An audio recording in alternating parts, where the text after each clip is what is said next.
I scared someone this morning. At least that's what he said to me. And why?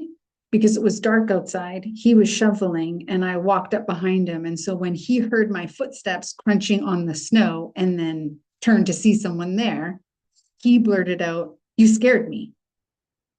Now, what's interesting about this through the lens of our emotional intelligence is one, I didn't scare him. If you've been following for me for a while, what you know about your emotion creation is you create your emotions. If it was daylight out, the crunching on the snow and me approaching, do we think that he would have had the same emotional experience, or might it have been different? How does the environment of it being dark outside impact the emotion creation? Because without the visual signal, he wasn't faced towards me as I was walking to him. The first signal he's reacting to is the sound of steps behind him in the dark. And you and I can perhaps place ourselves in that situation and go, I can understand why the emotion creation was fear-based. And so he turned and said, "Ooh, you scared me." Now, one of the things that becomes important in our personal competencies around emotional intelligence is the deep understanding of how we create our emotions. And if we think and visualize an iceberg, the emotion is at the surface. The part of the iceberg above the surface is the impact of our emotion, which can be to our decision making and to our thinking and to our behaviors. What's most fascinating in our emotional intelligence development is understanding what's beneath the iceberg, the larger portion of what is contributing to how I create my emotions. My past experiences, how I was raised, my belief system, my values, how I think, my personality type.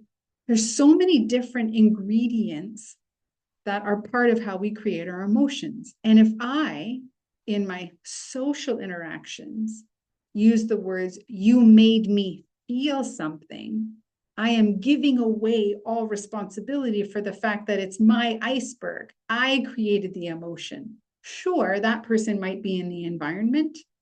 However, they're not responsible for how I create my emotions and what I end up feeling and then what I end up doing, the impact of that. I'm responsible for all of that. And in our emotional intelligence development, our emotional self-awareness enables and engages the skill of impulse control.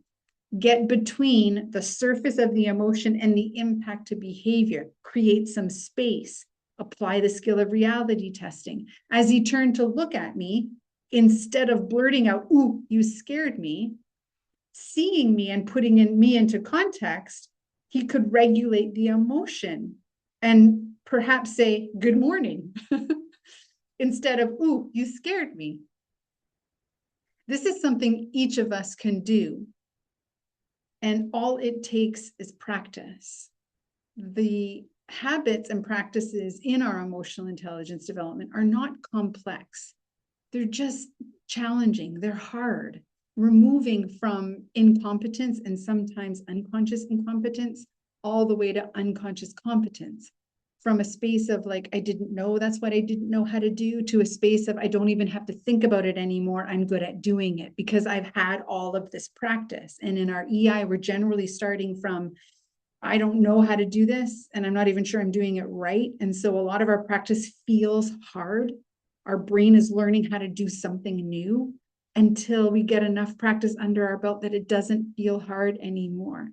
And when someone walks up behind us, we no longer go, "Ooh, you scared me." Instead, we turn, use our impulse control reality testing, and we say, "Good morning."